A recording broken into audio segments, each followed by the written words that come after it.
Good afternoon. My name is Christy Salita, and I'm the principal of Rogers Spark Middle School in Danbury, Connecticut, and also a member of the CAS Education Equity Committee.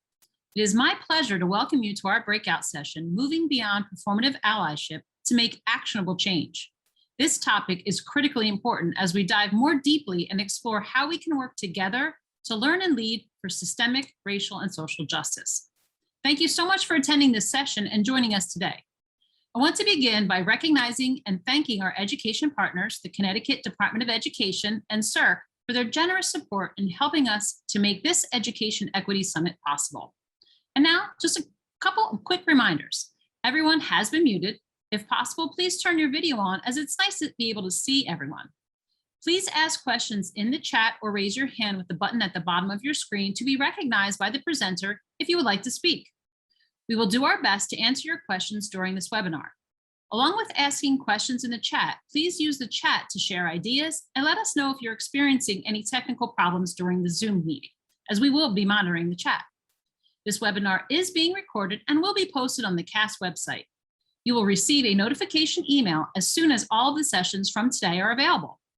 Please feel free to view this session and the rest of the summit sessions at your leisure and share them with your colleagues and friends. Our hope is that you will find them useful for professional learning within your school community during this coming school year. It is now my pleasure to introduce our presenter for this session to you.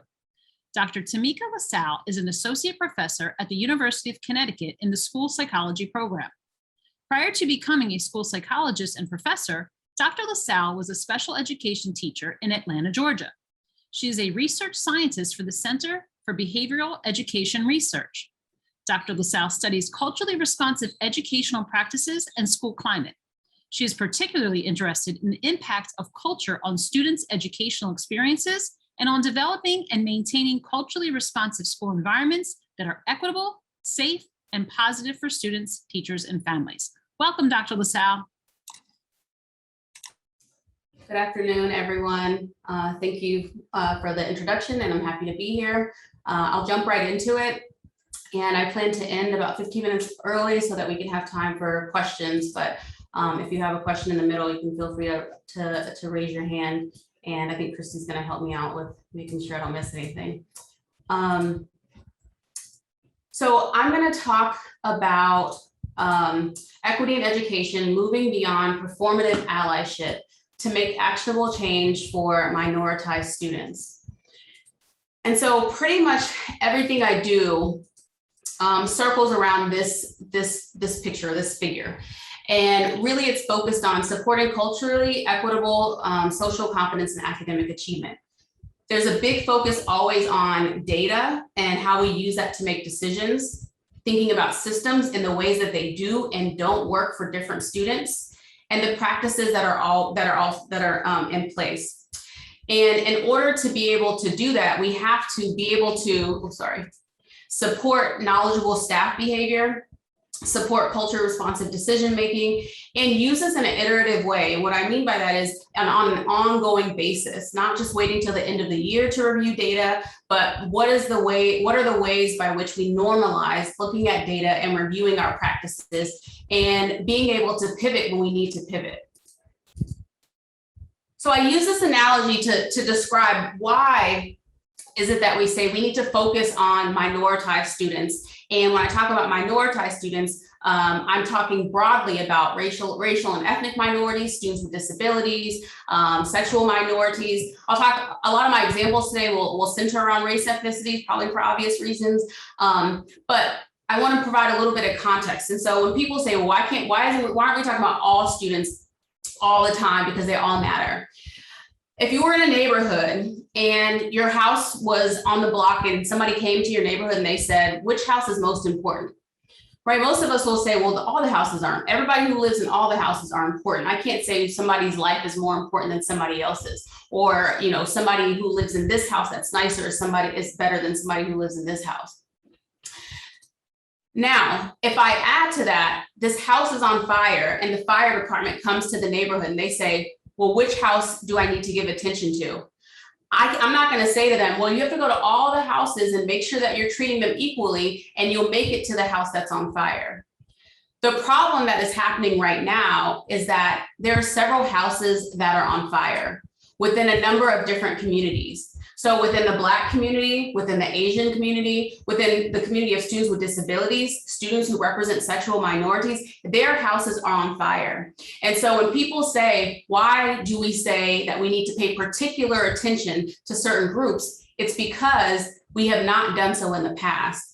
And so I hope that provides some context to why it's important to have special and specific conversations about groups that have been minoritized. And when we're doing that, there are times when you'll hear me say minoritized or Black and brown students or marginalized students. And then there are other times when I'll be very specific about what groups I'm talking about, because sometimes we overgeneralize when we say, oh, all the students of color need support. But if your school is comprised of 86% of Black students that need additional support, then if I use these overly general terms, then that doesn't serve the full purpose.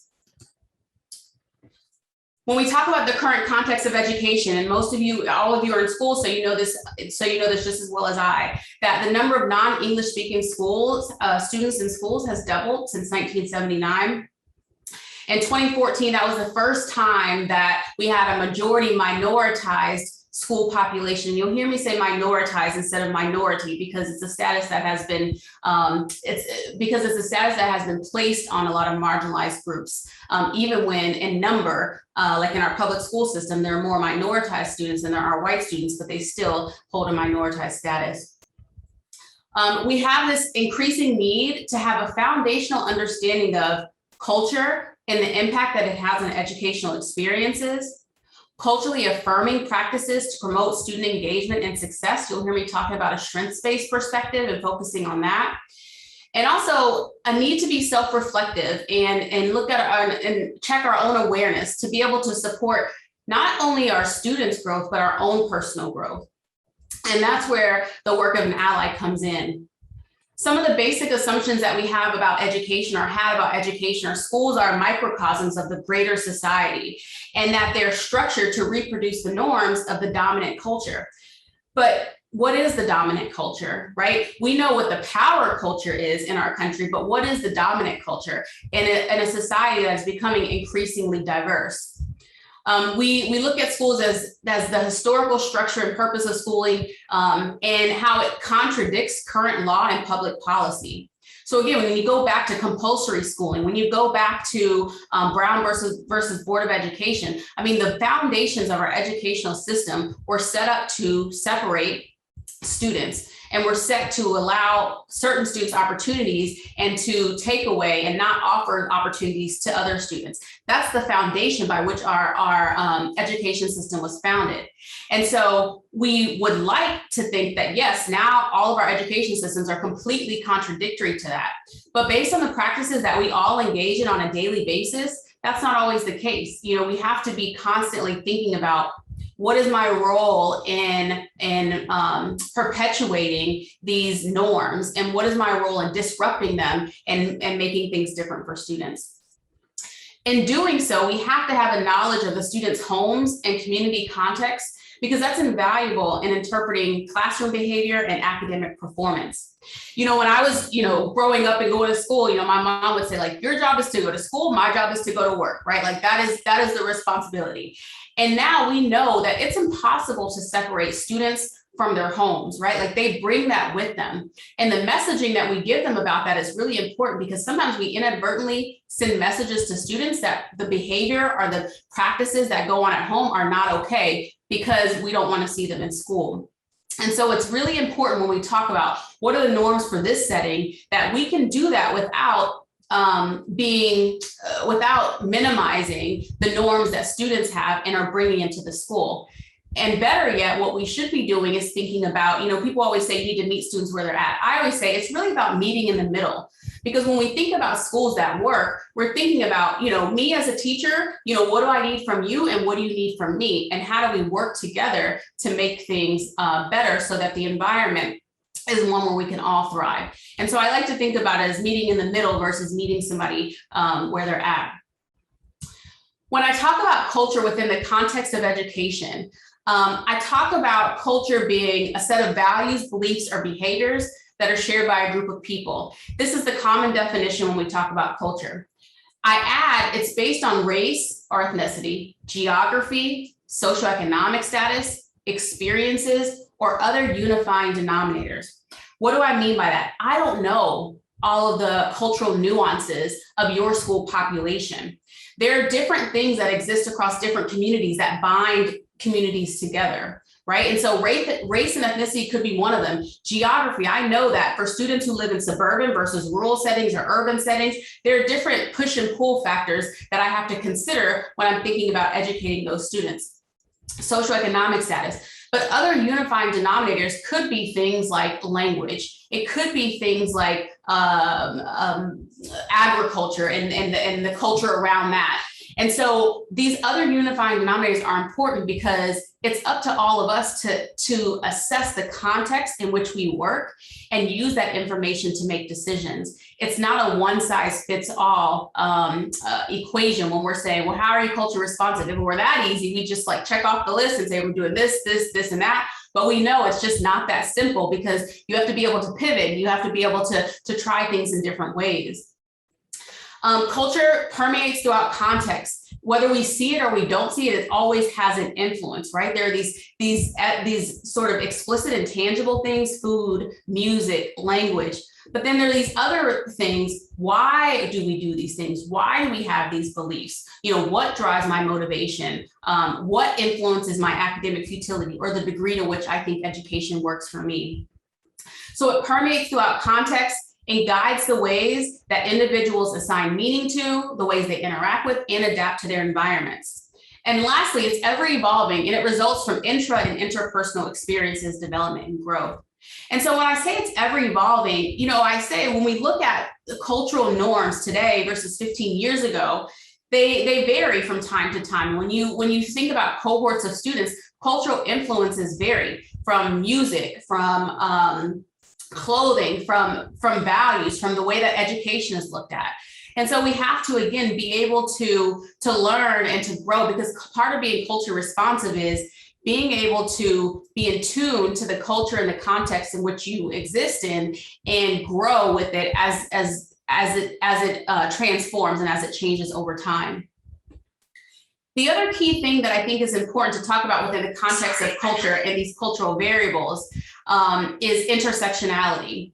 And when I'm talking about intersectionality, I'm talking about race, ethnicity, gender, sexual orientation, and these social constructs that none of us are defined by just one characteristic, right? Like I'm not just defined as a girl or just as being Black. So when we talk about intersectionality, it's what are the different identities that our students and that we possess, and how do they have an impact on our schooling, our experiences. And sometimes we look at people with this myopic perspective when we only see them as Black or we only see them as having a disability. And again, we have to be able to consider intersectionality. And when Kimberly Crenshaw talks about intersectionality, she also talks about it as the degree to which those intersecting identities interact with some larger system. So what does it mean to be a Black boy in public school, right? What does it mean to be a non-English speaking student in the classroom, right? And so it's how your identities intersect with this larger system. And in a lot of cases for minoritized and marginalized students, the larger systems are not set up to meet the needs of these students with intersecting identities. And when we talk about privilege within the context of intersectionality, I'm not going to go down the whole road of privilege, but I do want to say that privilege simply means that under the exact same set of circumstances you're in, life would be harder without your privilege. Probably the most basic example I can give is, as a Black woman, if I'm a Black woman, I'm sitting next to a white woman. If I say, if you get pulled over, what's the first thing you think about? More than likely, the white woman is going to say, I hope I don't get a ticket. The first thing I think about these days is, am I going to make it out safely, right? And that is at the core of my just day-to-day life when I'm talking about privilege, because I know that there's that's a whole nother presentation around white privilege and what does that mean. But when I'm talking about privilege and whether we have it or not, I'm talking about when I walk outside my door, what are the things that I have to think about that other people don't have to think about? And like I said, when I get pulled over, maybe it used to be, am I going to get a ticket? But literally, I already have in my mind, I need to probably put my hands out the window and think about what do I need to do to make it out safely. And so another example in school, being poor or being from a lower socioeconomic status background is difficult for students. Think about students from low socioeconomic status backgrounds with disabilities and the multiplicative effect that has on their experience. I also want to say this isn't a value, this isn't a competition in terms of like, oh, who has more like oppressive factors or who has more privilege, because it's not that any one student is more important or less than, but it does mean that we have to attend to them in different ways. And we need to be able to differentiate and to recognize that this Black boy with a label of having an emotional behavior disorder is perceived very differently from this white boy who's perceived as having other health impairment or having ADHD. And that leads to different trajectories for their education way before they even recognize it. And a lot of times by the time they recognize it, it's too late for them to change their path. Okay. The other thing that's important is privilege is the opposite of oppression, and oppression is a lot of times easier to recognize than privilege, which is why many people are unaware of their privileges. And so these are just some examples, but even as educators, right, as a Black educator, I still have privilege as a middle class educator or as somebody with an advanced degree. And I have to recognize that and think about, well, how do I use my privilege to advance social justice or advance the needs of my students, right? And so there are ways that we can relate, but I also have to be realistic and say, yes, there are some, I do have privilege, and we try to balance out kind of where do I have agency and how do I use that, because I'm not able to use it in all situations. This is another example of different identities that often result in intersectionality. And so I talked about this already, but just students based on disability, religious affiliation, refugee immigration status, race, sexual orientation, socioeconomic status, limited English proficiency. And like I said, any other unifying denominator. I don't know all of those cultural variables that have an impact, but those are just some to consider. This is another example.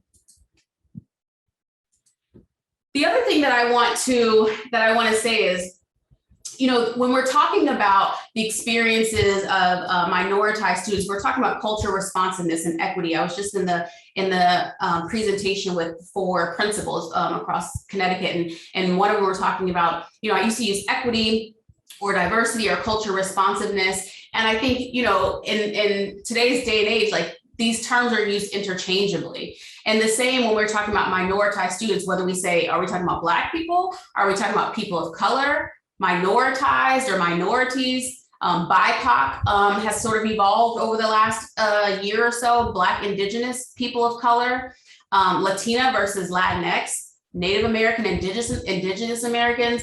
And so what I say to that is, I try to honor and respect people's identities and to refer to them in the way that I know and that I've learned, right? But if I say to a person that they're Latinx and they identify as Hispanic, I'm not going to say, no, you should really be saying Latinx because like the latest literature says that you should be, So like there's a balance between being respectful, but also allowing people to identify themselves, right? A lot of Latino or Latinx people might say, no, I identify as Mexican or Puerto Rican or Dominican, not just these broad terms. The same with Black, the same with Asian, the same with white groups.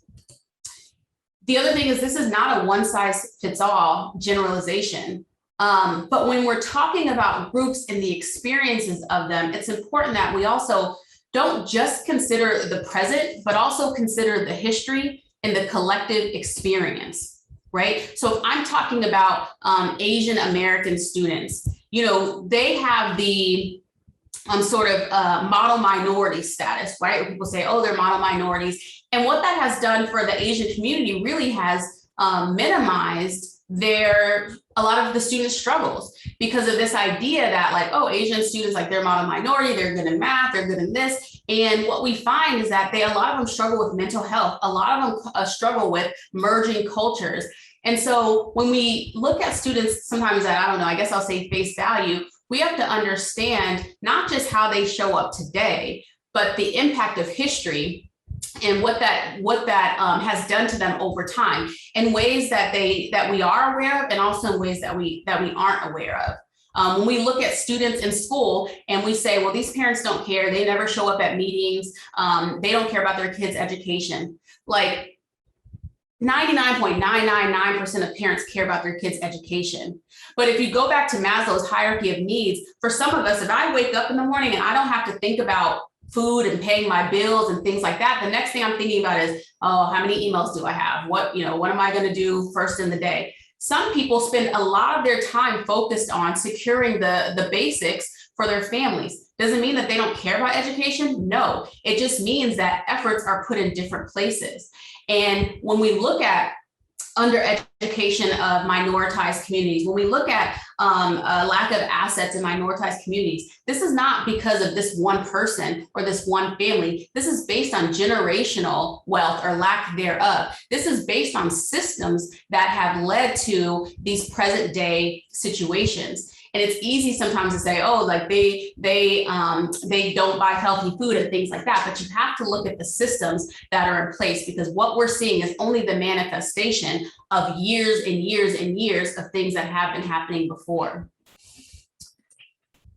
And then, like I said, lastly, whether you use culture responsive or equity or culturally informed, I think it's just important to define what that means in the context that you're using it in. In general, I use equity, but I sometimes use cultural responsiveness. I'm not, huge on like which word is to be used, but I do think it's important for whatever context you're using it in to define what that looks like and what that means. Okay. A little bit about social justice, because this is going to tie into to being an ally. So social justice is both a process and a goal that requires action, right? So we must work to ensure that the protection of the educational rights, opportunities, and well-being of children, especially those whose voices have been muted, their identities have been obscured, and their needs have been ignored. So when we're thinking about social justice, when I think about myself as a social justice educator, I'm thinking, what am I actively doing to change systems? What am I admiring the problem? Am I just talking about it, or am I doing something different? For me, I am a professor of school psychology. So when I'm thinking about a social justice, I'm thinking about when I'm teaching my students, when I'm mentoring students, what am I actively doing to change the narrative of what it means to be a Black or brown student in school? What am I actively doing to change the way that they're looked at when it comes to assessment, when it comes to referrals for special education, when it comes to supporting their students and their families? And so I have to constantly be reevaluating, even Kennedy, when he talks about racism, he says you're either racist or anti-racist, right? It's based on the actions. He says it's not a tattoo. It's this name tag that falls off based on what we're doing from day to day. And I think that keeps us, for me, that keeps me really humble, right? Because it's not just like, oh, as a Black woman, I'm neutral. No, my actions can either perpetuate or change the norms of our educational systems. And so we're all held accountable in different ways. And I think it's really important for us to continuously be self-reflective about that. Social justice also requires promoting non-discriminatory practices and the empowerment of families and communities. And that's the big piece too that you'll hear me talk about later. We're talking about not only just making things better for other people, but empowering them to act, empowering them to be a part of the process. Not just speaking for people, but allowing them, giving them the space to speak for themselves and having them join in that process. Critical justice also adds a critical examination of the social forces and structures and dynamics that are in place at each level. And so this is really important because it coincides with this shift towards like a public health model of service delivery. And where we're looking at the societal, institutional, cultural, and individual factors. I know that you've probably been having these conversations a lot, but when we talk about racism, when we talk about structural racism, we're talking about structures that are in place, right? It's bigger than any one of us. And, you know, one of the things I heard someone say is none of us are responsible for how we got here today, but all of us are responsible for changing it. And we have to do that from the top down, because we know that if I'm in my classroom and I'm trying to change the norm and I'm trying to get resources for my students and I'm trying to make sure they have the skills to be successful and nobody else is providing any resources, then I keep hitting a wall. And so it really has to be top down from the district, from our principals, from our administrators, because all of us know if we don't have top down support, then we can only move so far. And so these conversations have to be held with the people who make the decisions, because in order to move forward, that's what's demanded. A quick example of forms of social justice. So distributive justice is just how are resources allocated. So what does that look like in the school setting? So that's an example of school funding, faculty for mental health services, different across school districts. And so what supports do people have across different schools? We can say, well, there's equal funding across the schools in the district. When I taught in Atlanta, the north part of the district and the south part of the district were like different worlds, right? Because yes, they got the same amount of money, but PTA and business funding and other streams allotted for a lot better technology and buildings and things like that within the same district, right? And you see that within your districts. One school looks one way and another school looks another way. And so we have to ask ourselves, are we talking about equality here, or are we talking about equity here? Giving people what they need. And that means going back and looking at the data and assessing. But we've rested so long on things being equal that it has done nothing but perpetuate the systems that have always been in place. And that has not benefited Black and Brown students.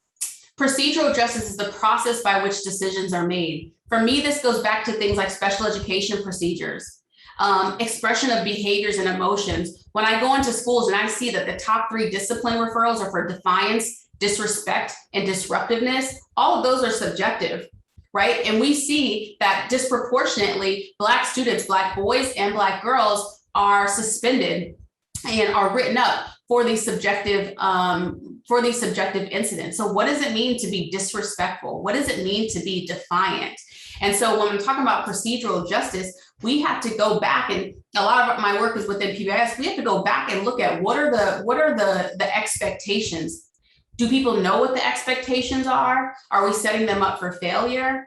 And how do we define the norm? One of my favorite sayings, how do you define, who defines the norm and hence the deviation? So who is defining what is respectful? Who is defining what is defiant? Because we might all be looking at that in different ways. If you ever sit down and as administrators, you look at the referrals that are coming in for disrespect. I mean, one is I called on Stephen and he didn't answer, so I sent him to the office. Versus this one that's like, this student hit this person across the head. Okay, I can understand that. But like, you know, you see the range of referrals and they're all under defiance or they're all under disrespect. And then the last piece is relational justice. How are people being treated? Tolerance of homophobic bullying, racial prejudice in school discipline, getting away from, oh, they're just playing with each other, or, oh, they're just kidding. Like, no, we have to stand up and say, this is not allowed. This is not okay. Even if people are playing, we have to be able to stand there and say, no, it's not okay. Because how students are treated from very early on sends important messages about who they are and how they see themselves. So what does it mean to be an ally when I talk about moving past performative allyship? So to be an ally is an alignment of the need to address issues of injustice impacting those who are Black, Indigenous, people of color. Note, this Black, Indigenous, people of color could also be for sexual minorities, for transgender youth, for students with disabilities, right? This is for my examples, like I said, I talk about race a lot, but I'm talking about any minoritized or marginalized group. It's a commitment to recognize the privilege and the complicity in racism. So like I said, I can recognize, I have to evaluate the degree to which I have privilege because of my education, because of my job, because of the neighborhood, but also the degree to which I'm complicit in not changing the status quo. Like, am I so insulated that I'm like, okay, this is not my issue anymore? Or, okay, like I made it out, so you can too. And so it's really thinking about what is my role. Question by some whether one can declare themselves an ally. I always question people where they say like, the self-proclaimed like allies, right? And it's like, do you let your actions speak for themselves? Or are we walking around saying, I'm an ally, I'm an ally, I'm an ally? And some argue now that is ally enough, or we've added accomplice, vocabulary just keeps getting added and added and added. But like, an ally versus an accomplice. And so that's why I said some critique this level as like not enough, because can you opt in and out, right? Like if I'm advocating for transgender youth, is it like, okay, this is what I do, but today I don't really feel like it, and so I'm just not gonna worry about it. Like, to what degree do you choose to opt in and out? And when you're an ally, you choose to opt in every single time. And so Desmond Tutu says, if you're neutral in situations of injustice, you have chosen the side of the oppressor. The other thing I always say is, if you allow for one injustice to happen, then you're already allowing for other injustices to happen, right?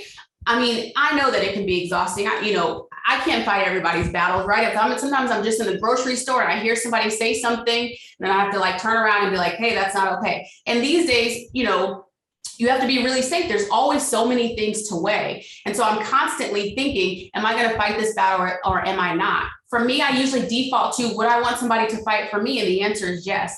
And so when I have the agency and the privilege to do so, especially in controlled settings like my school, then I choose to do so every single time that I can, because I know that by not doing that, it only sends a negative message to those students who don't have someone to speak up for them, or those students who don't have someone to allow them to speak up for themselves, because it's not just about me speaking up, it's allowing them to speak up for themselves. Performative allyship. And so what is performative allyship? So the practice of using words and posts and actions that do more to promote what seems to be an individual's own moral compass than actually helping the intended causes. It actually can hinder the work of activists and social justice advocates who do the continuous work. And so these are some examples. So this was in the summertime, or last summer, there was this thing where people were posting the black square on Instagram. And so one of the posts was reminder that posting the black square on Instagram, but not signing any petitions, not donating when you have the money, is not activism in any way. It's literally participating in an Instagram challenge and doing the bare minimum. So do better.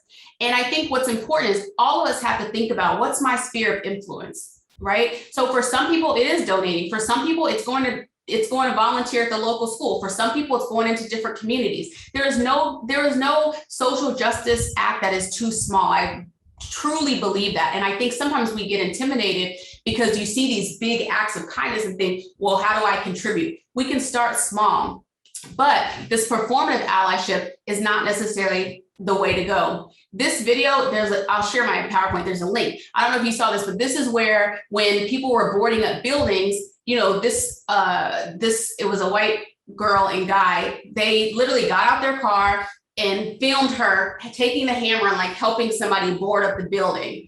And then she like gives him the hammer back and goes back into her car just so she can post it on social media. Performative allyship, right? Were you really there to help, or were you there to get a photo op? Juneteenth.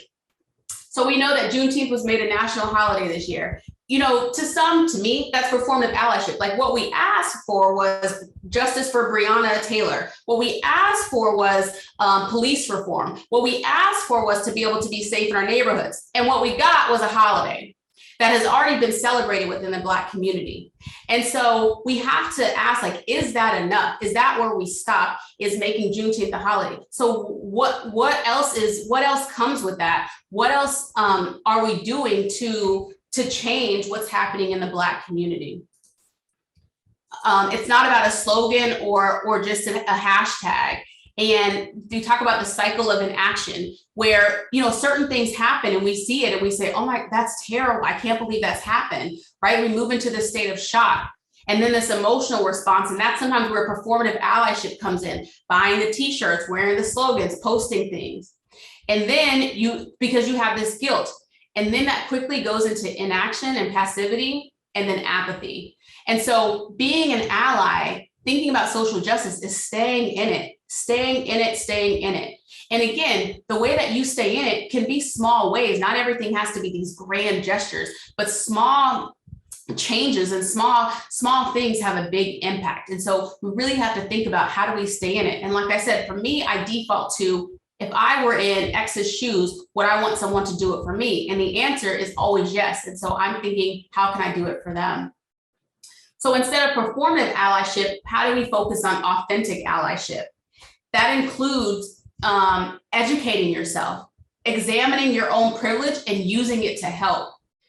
Committed to anti-racist, anti-homophobic, all of these different words. It's not about you. That's the other thing around allyship, right? It's not about you. It's not about the photo op. It's not about the likes. It's not about getting on camera. There's so many people, even within our field, I think about, who do the work every single day and they never make it in the newspaper. They never make it on a TV show. They never make it on social media, but they're doing the work every day, not for them, for the community. And so when you think about educators, teachers, we're doing this every single day for our students. And that's really important. The other piece is learning how to sit with discomfort. Right? There are times where I didn't act in a way that promoted anti-racism because I stayed silent. There are times where, there was an injustice happening and I stayed silent. And I walk away and I like, damn, you should have done better. Oh, you should have done better. I'm constantly thinking about, well, how should I have handled that situation? Because sitting with that discomfort makes me question it the next time, so I can say, okay, I'm not going to keep doing this. Oh, yes, you might be tired. Yes, you might feel like you don't want to get into it. But, literally, if not you, then who? Right? And I think that's what we always have to think about. The other thing is you're taking risks and holding yourself and others accountable. Will we make errors? Will we make mistakes when we're supporting different groups of people? Absolutely, right? We might say the wrong thing. We might be offensive. But we have to not allow our ego to get in the way and continue to press on and move forward. And so here's a couple things or a few things that I think about when being an ally. So listen, instead of speaking for those who don't have a seat at the table, move over and give them the mic, right? I used to, one of the articles I wrote early on was called Missing Voices, examining the experiences of students with disabilities. And now I hate the title of that article because who am I to be like speaking for these students, right? Like we did think aloud and I believed I channeled their voice through my work. But when I look at it now, I'm like, it's not missing voices. Like I should be giving them the platform to share their voices, not me speaking for them. And so like I say now, you don't need to be the voice for the voiceless, just pass the mic. When we give them people the opportunity, they have a lot to say, but a lot of times they're not given the opportunity. Understand systemic racism beyond police brutality, beyond the headlines, right? Look at the history. Look at, look at where things started and where they're going. Think about the keynote this morning. He talked about the historical context and reading about it and understanding it. Learn the full history. I grew up as a military brat. I started off in Germany, and then I went to Alabama, Colorado, Georgia, and so on and so on. And I was telling a colleague, I missed out on history until I was like an adult. Like I realized growing up in Alabama, like I missed out on a lot of Black history, that I had to go back and relearn because it wasn't a part of my curriculum and it wasn't a part of the everyday conversation in small town Alabama. And so I had to go back and learn the history. And I'm a Black woman, like I was frustrated by it, but like that was the educational system that I grew up in. And I knew when I moved into the classroom that I wouldn't do the same thing, that I would tell more than one side of the story. Read the research, talk to people. And that's always going to be important. So again, to be an ally is to unite oneself with another to promote a common concern or interest. And like I said, some say ally, some say accomplice. The overall takeaway that I want is for you to recognize that it's not about you, it's about a greater cause, and it's about action. So you think about allyship and social justice. It's about what are you doing and evaluating yourself on a regular basis, not just doing something great and then patting ourselves on the back and saying, whew, I'm good to go. When I'm talking about allyship in education, some specific examples is hiring practices. Now, when I was in Georgia and we looked at educational systems, the diversity of teachers was more diverse because it's an urban setting, right? I think we'll all agree in New England, we struggle with the diversity of teachers in all of our schools. We all have mission statements that say increase the diversity of educators.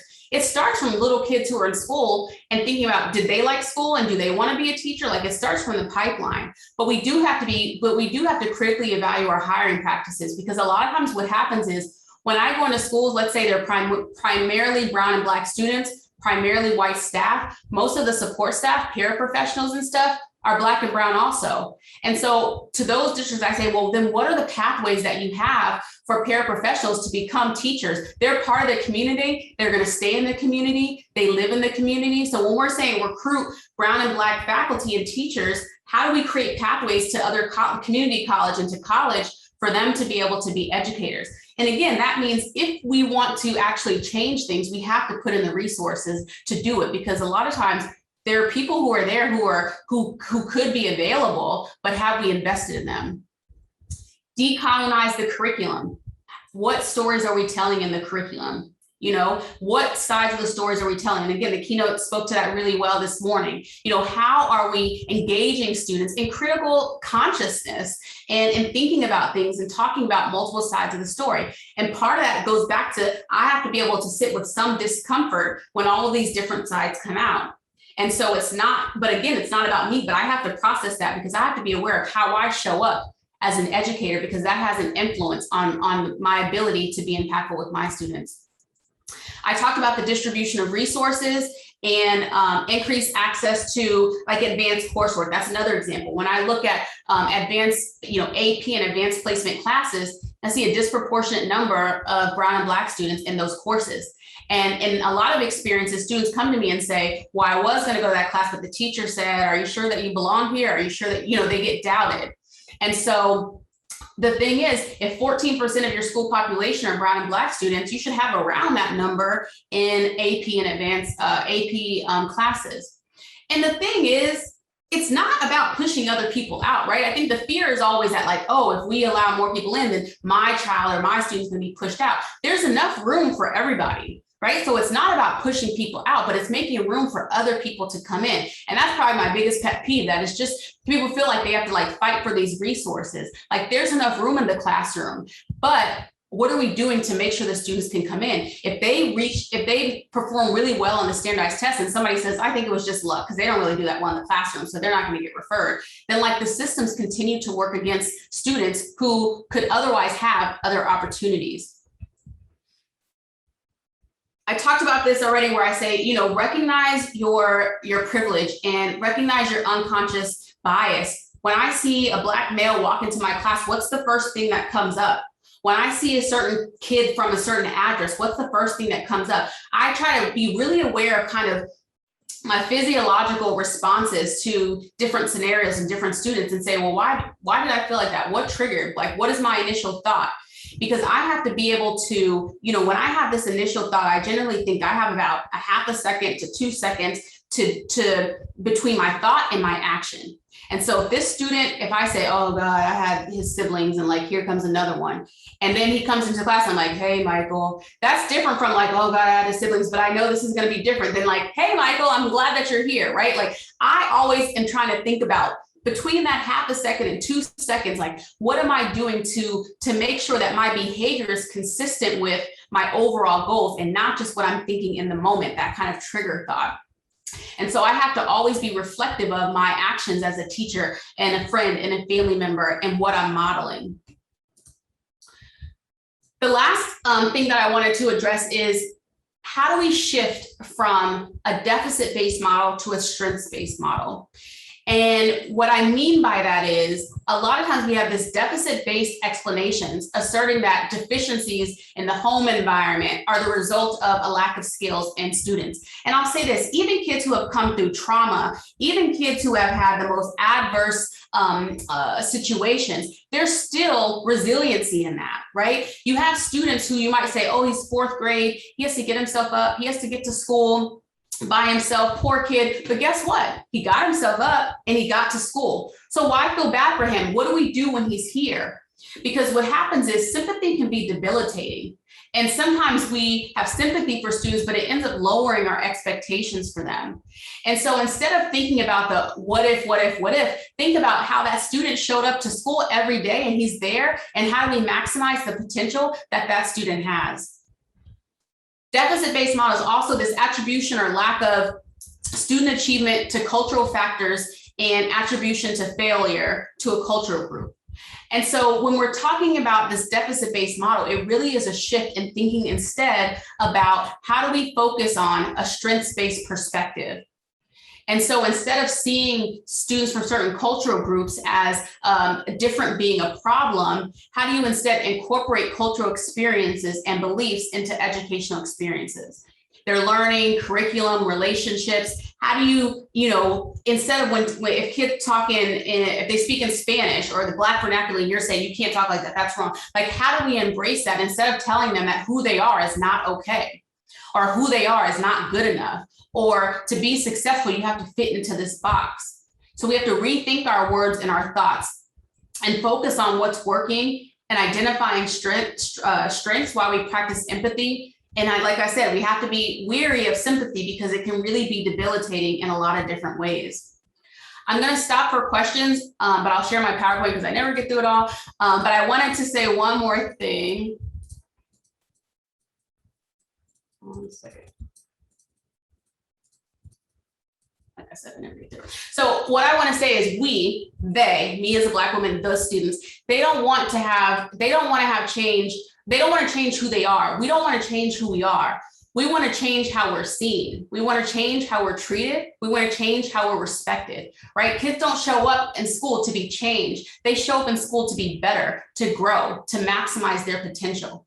They don't want preferential treatment. We don't want fair treatment for our students. We want fair treatment for our students because they deserve that, right? So what we're asking of is not something that is foreign. What we're asking of is not something that hasn't been allotted to other students. We're asking for the opportunity to be successful and to thrive in the education system that was supposed to be created to serve all students. I'll stop there. Thank you so much, Dr. La Salle, for taking the time to share with us your expertise and help us dive more deeply and explore moving beyond performative allyship to make actionable change. You certainly have given us quite a bit to think about, to reflect on, and more importantly, to act on.